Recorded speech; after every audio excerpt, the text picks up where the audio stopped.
Kabajamtoota daawwattoota keenyatii fi dhaggeeffattoota keenya oduu gaddaa qabna. Laayibirarii lubbuu qabuu yookiin immoo laayibirarii ka'ee deemuu jedhamuun kan beekamanii abbaan seenaa obbo Ida'oo Boruu har'a boqotaniiru. Egaa obbo Ida'oo Boruu caamsaa 3 bara 2017 ture dhibee kaansarii akka qabanii kan barame.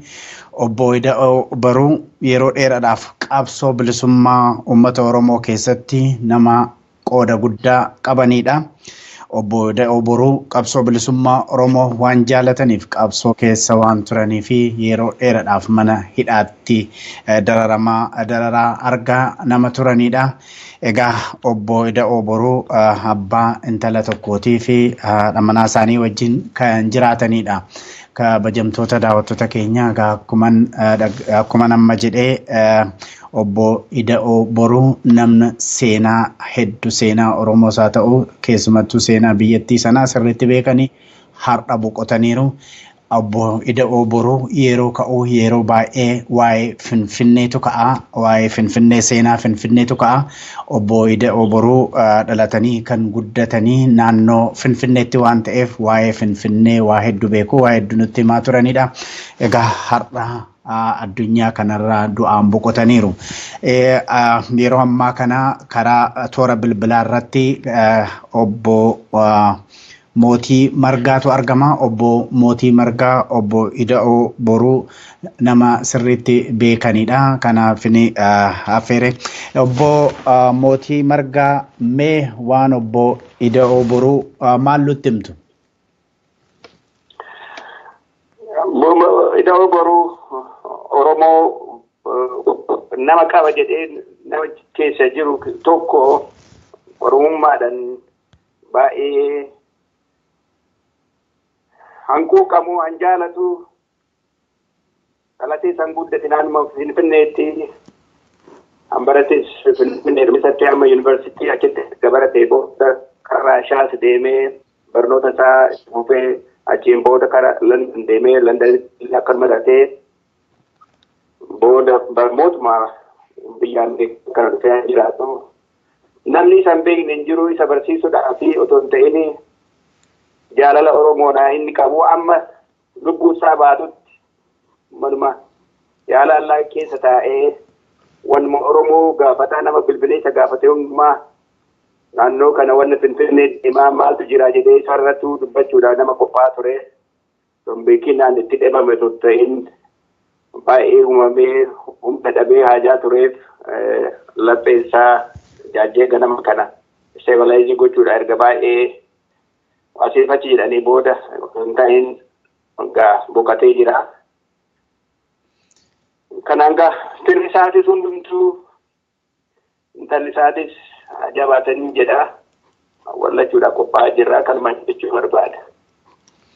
Obbo Mootii Margaa ammamiif wal beektuu mee hirmaannaan obbo Ida'oo Boruu keessattuu hawaasa Oromoo biyya alaa keessatti naannoo jiraatanitti maal fakkaataa?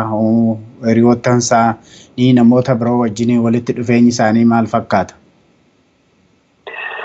Obbo Ida'oo erga wal barre erga biyya dhufee garuu sagaleedhaan wal beeknaa turummaallee qabnaa.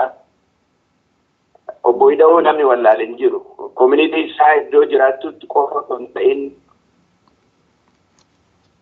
dikshinarii Oromoo jedhamee an beekamu wanna gaafatte hundumaa hundeedhaa qabee namatti himuu danda'u. Interviyuu adda addaa miidiyaa adda addaa irratti godhee wanna deemu namni hundumtuu keenyaan isa gaafachaa turre wanna kana irra gootee otoo wanni duudaa bartee aan jedhutu jire. Baay'ee walitti dhiyaannaa ana qofa osoo hin ta'in obboleessa kiyyaa Biraanuu Caalaatti wajjinis akkanumatti baay'ee walitti dhiyaatu ture. Namni inni hin beekne jira Oromoo ta'ee namni inni hin beekne jira jedhee amanu beekummoo naannootti kaasee akkuma Oromoo kaanitti lakkaa'ee asitti himu maal goona beekuma isaa ani ergan isa beekee waggaa 10 darbee jira ergasii gaaf tokko otoo hin dubbisin wallee bullee hin beeknu amma ganama kanaatti malee ganama kana hoon bilbilutti telefoona irratti kan kaasee dhabarraatti ture. Ijitee boochee natti malee nageenye ergasii nama biraatti warra natti himuu danda'u irraan oduu sirriitti qulqulleeffadhee arge kanuma jechuun danda'a. Guyyaan awwaalchi isaanii wanti beekame jira ammaatti moo gara fuulduraatti waan barru ta'a? Wanti gara fuulduraatti barru ta'a. Duuka bu'een man argadhaa man argadhe sin beeksisuu nan danda'a. Gaariidha obbo Mootii Margaa yaada nuu kennitaniif galatoomaan jedha. Sinillee galatoomaan nu jedhadha. Egaa kabajamtoota daawwattoota keenyatiif dhaggeeffattoota keenya Koondiraan jedhee har'a diikshinarii Oromoo jedhamuun kan beekaman yookiin immoo laayibirarii lubbuu qabu laayibirarii miilan deemu jedhamuun kan beekaman seenaa Oromoo keessumattuu seenaa Finfinnee tokko tokkoon kan beekan obbo Ida'oo Odaa Boruu har'a boqotaniiru. Obbo Ida'oo Odaa Boruu abbaa intala tokkooti. Egaa haadha manaasaa ni dubbisuudhaaf yaalii goonee itti hin milkoofne. Gara fuulduraatti egaa seenaa obbo Ida'oo Boruu namoota sirriitti isaan beekan wajjiniin hin mari'annaa seenaa isaanii gara fuulduraatti kan isinitti himnu ta'a.